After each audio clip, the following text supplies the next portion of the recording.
Welcome to Madrid Investors Talk. Today we are going to talk about Madrid, specifically Madrid as a center for attracting and retaining talent. And for this, we have a panel of experts. Let me introduce them in only 3 minutes.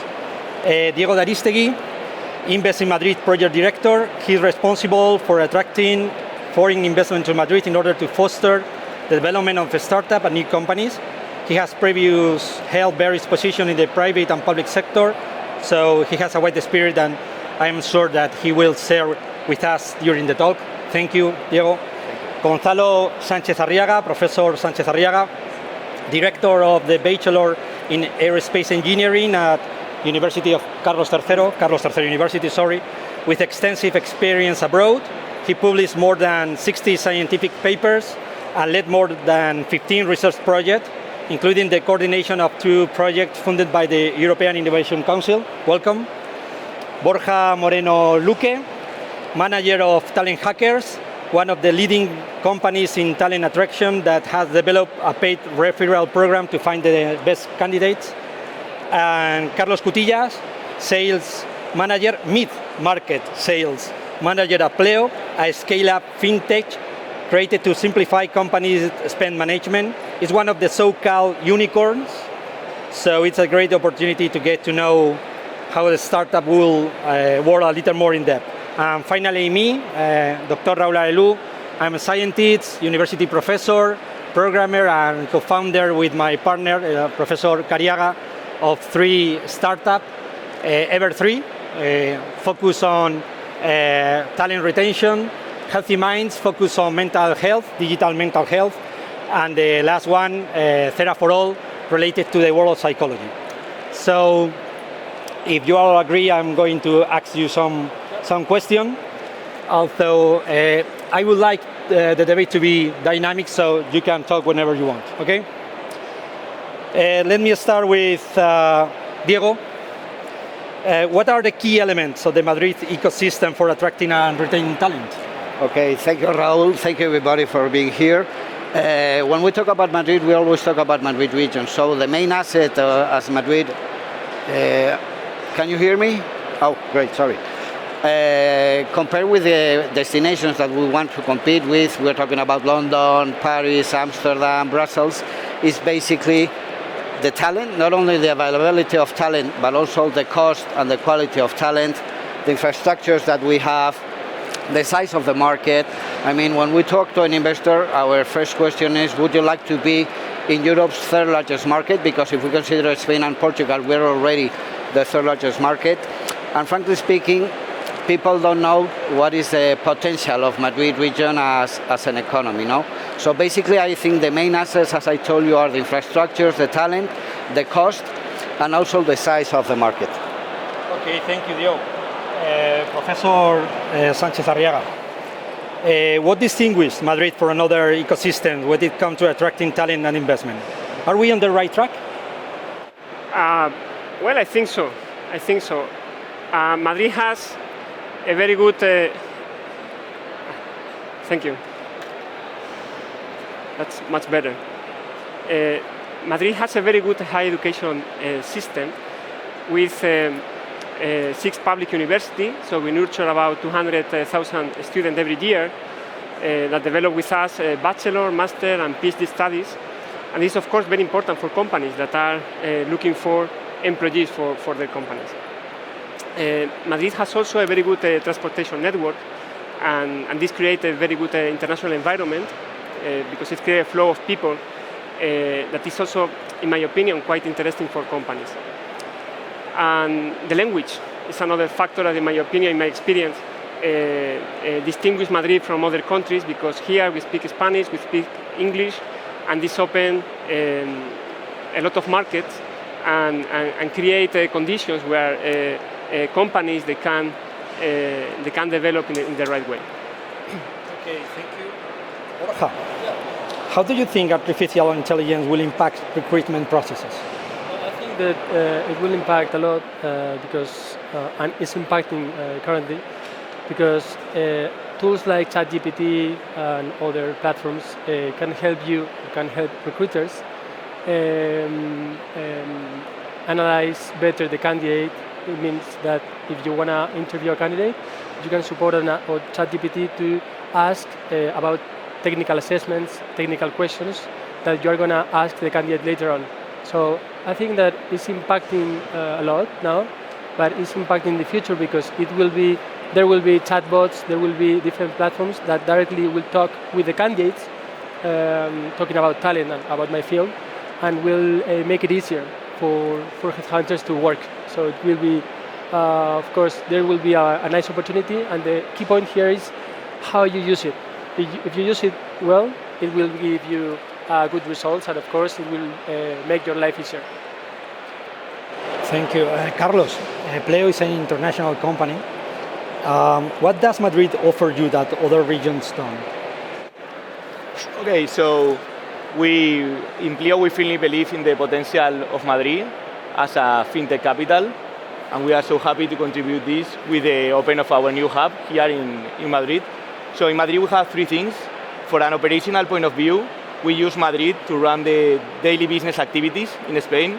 We can take an AVE, go to visit a client in Valencia, in Barcelona, or wherever, but we also will use Madrid to run the business operations in Portugal, Italy, and France. That doesn't mean that we are not going to open office there, maybe yes, small ones, but we are going to run everything in Madrid. Another thing is the talent and recruitment. I'm highly surprised of the amount of talent people that Madrid has, not only national, also international, a lot of people also from South America. And I think these people is coming to Madrid looking for top companies, business schools, and wherever, and Madrid offers it all. At the third point, the economic, political and social context of Madrid.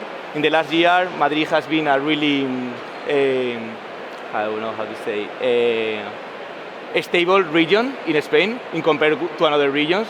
And economically, we have created a lot of companies in Madrid. So that's why we decided to keep in Madrid and open a hub here. Are you agree? Because how the public administration, in this case, the community of Madrid, can help a startup or a scale-up, startup in the early stage of its development and scale up in the later stage? Well, ourselves in Invest in Madrid, we are here to help any foreign company that has no presence in the Spanish market.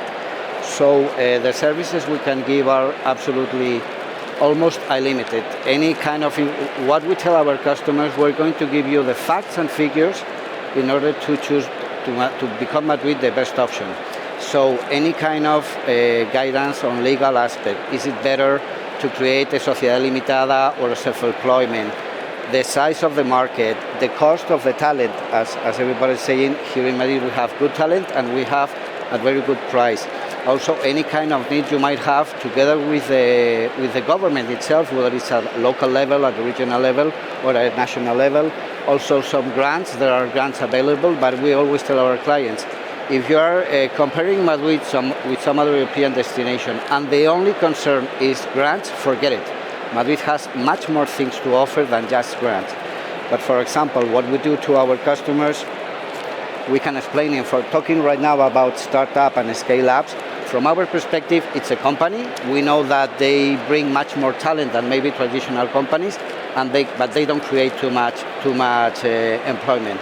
But for example, here in Spain, and it's not only in Madrid, it's a national law, the new entrepreneur law gives really good advantages to any foreign scale-up planning to establish here. For example, from a corporate tax perspective, the corporate tax in Spain is 25%.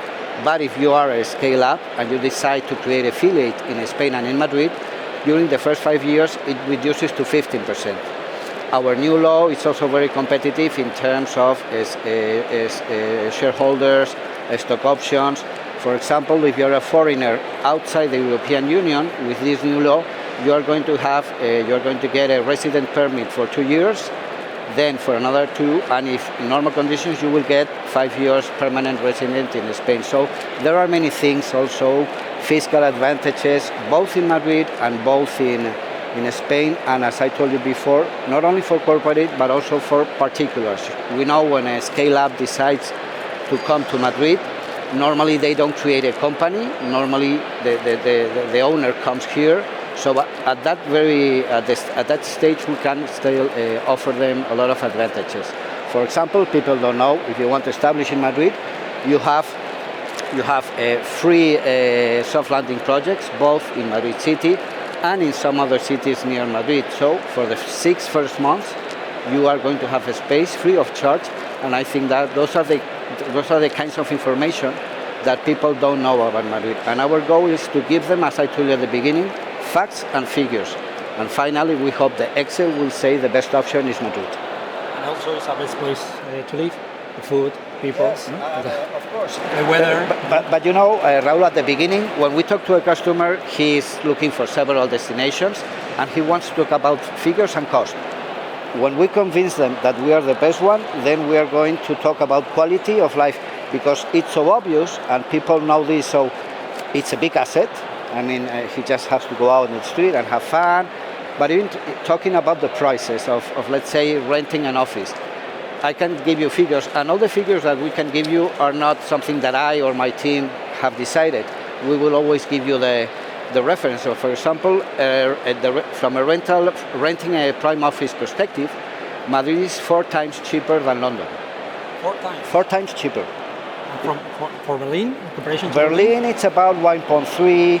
Zurich, the only, let's say, Western destination less, I mean, as competitive as Madrid is Copenhagen. Paris, London, Zurich, Amsterdam, Frankfurt, they are at least between 1.2 and 4 times more expensive.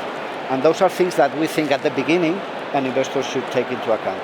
And then quality of life, fiesta, and whatever they want. Thank you. Yeah. Professor, for your point of view, why do you think that Madrid is a successful, attractive company in the space sector? Because you work in this sector. Well, Madrid is a hub for space. Here we have centers from ESA and from NASA. People don't know it, but we have it here at Comunidad de Madrid, this center. And our companies, they are mostly located in Tres Cantos, where there are many companies in space, like you can find there GMV, Deimos, Sener, and there are also another group of companies at the south, close to Getafe, Leganés. There another hub that I think both of them, they are very interesting because they create a network and give to Madrid a very good position in the aerospace sector, not only in space but also in the aeronautical side. Borja, related to talent, what advantage that Madrid offers in terms of talent compared to other regions? Okay, here, this is a nice question because here I would say 3 things. First thing is that in Madrid you have a lot of opportunities, talking in terms of education, because you have a lot of boot camps, a lot of quick learning courses where people can get advantage of it and boost their careers. Also, you have the opportunity to have events like South Summit, where people can go, can connect, can increase their net of contacts. And I think that is a nice chance for them to start for instance, in the IT sector. And also, besides as you said before, Diego, the connections that Madrid offers, like in the airport, like the train station, like the subway to go to your office quickly, is something that it attracts people to come here, to work here. And I think it's obviously a nice decision to stay in Madrid and to boost your career. I didn't hear you. Right now? Yeah. What do you think about university? Because we have, I don't know how many universities we have. 18? 6 public and 12 private. Are you looking for talent in this university? Yeah. In fact, we are directly distributing our offers that we have for people, junior people without experience, but directly to the universities, to alumni and all these groups where are young people that are full of energy, that have the capacity, the strength to start a career in a company. So we use this kind of universities, and as I said, now there are new opening positions related to AI engineers that do not demand people with experience, but they demand people that want to do that career, and I think that there are a lot of opportunities. Sorry? Junior position or Yeah, exactly, something. exactly. And now there are a lot of new degrees, especially focused in the IT, that before they didn't exist. So I think there are a lot of opportunities here, of course. Thank you. Exactly, I think university is quite dynamic, Yeah. and we open bachelor's and master according to the needs of the companies. We are in a close cooperation. We work in a close cooperation with companies. This is something that maybe the general public doesn't know. They think about the university as a separate place where we do research. It's not like this. I mean, we work every day with companies, so we know what are their needs. They even participate in boards that help us to prepare the program of the bachelor and the master before we deliver this to society. And we open bachelor and master when we identify that there is this need in the market. This is a problem. The problem: how to transfer the knowledge from the university to the startup or to the companies. How can we improve this? Well, I think we're doing very well, to be honest, because we do this in many ways. We transfer our knowledge to the industry and to society in general. First, we export talent. So as I told you before, we produce more than 200,000 students. We have more than 200,000 students per year in the public university system. Madrid. In Madrid, 200,000. If we sum the private university, this is 350,000 students every year. We make a research project with companies. Research project funded by regional government, the Spanish government, and the European Commission. In that project, we work like partners, face to face with them, so we can see, we can work together, see what are, and in this interaction, we understand what are the needs of the company. Our students can make internship in companies, actually, and they can get credit for this as part of the curriculum. I'm sure I'm forgetting things. Of course, we create a spin-off. So when the research groups, when we have something, it's easy. And the university, they have specialized teams that help professors to spin off and to transfer the knowledge to a new company. And normally, young PhD student that has been inside the research group, they are the people that move to the companies and they lead the companies. So we have a plethora of activities and tasks. Thank you, Professor. Carlos, what has surprised you most about Madrid regarding talent? Okay, you hear me? Whoa. Now, you hear me now? Yeah. Okay, so I think Madrid is one of the main epicenters of talent in Spain. The business schools, universities, fiesta, environment, whatever, makes Madrid a perfect place to generate, attract, and retain talent, I think, national and international. Me as a sales manager, I'm responsible for the hiring in the company. And in the first year, after 1 year in Plio, I need to hire a new team from the scratch. And what surprised me more is the amount of talent people I've been able to hire from Latin America. Yeah, I think here in Madrid, I think all these people is coming to the private university mostly, but also coming to Madrid looking for new opportunities, and this surprised me more. And this is really important for the company because we are not looking only for a culture fit when we hire people, we are looking for a culture add. So we don't want to build a company of like-minded people that approach the problem in the same way. We want people that break the rules, that break the status quo, that add some culture mix to the value to the company. And in Madrid, we find it all. So for example, in the team of 60 people that we have in Spain right now, in Madrid, we have 12 different nationalities. 12. Which is quite impressive, yeah. And it's difficult to retain? It's difficult to retain this talent in your company? At the moment, as I told you before, not too much, because we are a Danish company and we offer like a lot of different perks to the employee to retain, like flex benefits, food when you are in the office and when you are working, healthcare, all this stuff, and also a nice environment, nice office. You can work from home wherever you want. So we are trying to attract these people with good salaries, but as well with nice perks. Yeah. Okay. Professor, can you highlight a public funding scheme in research that, in your experience, helped to attract talent to Madrid and boost startups? Sure. We have programs from the Spanish government quite powerful. I think Agencia Estatal de Investigación, they are doing a great job. And we can get projects from that. Of course, the European project funded by the European Commission, they are wonderful. There is good money in terms of funding level, and the effort there is a lot of money from the European Union. From the European Commission, there is a lot of funding, and what we say in the university, good money, in the sense that it is high enough to give stability to the groups. Okay. That is very important. So you can have a project for 3-4 years, and hire people and create somehow of a stable thing. But you asked me about Madrid. If I have to choose one of the instruments of Madrid in terms of funding, I will highlight the industrial PhD. This is an instrument of Comunidad de Madrid that pay for an employee for a company. It gives a grant to the company to hire someone that has to develop the PhD in the university. And additionally give 90,000 euro to the university to also support more this research. 90,000 euro. 90,000 euro for 3 years, so 30K per year. So it's a program that, in my opinion, is working very well because it put in touch the company with the university and supported with a good funding level. Okay.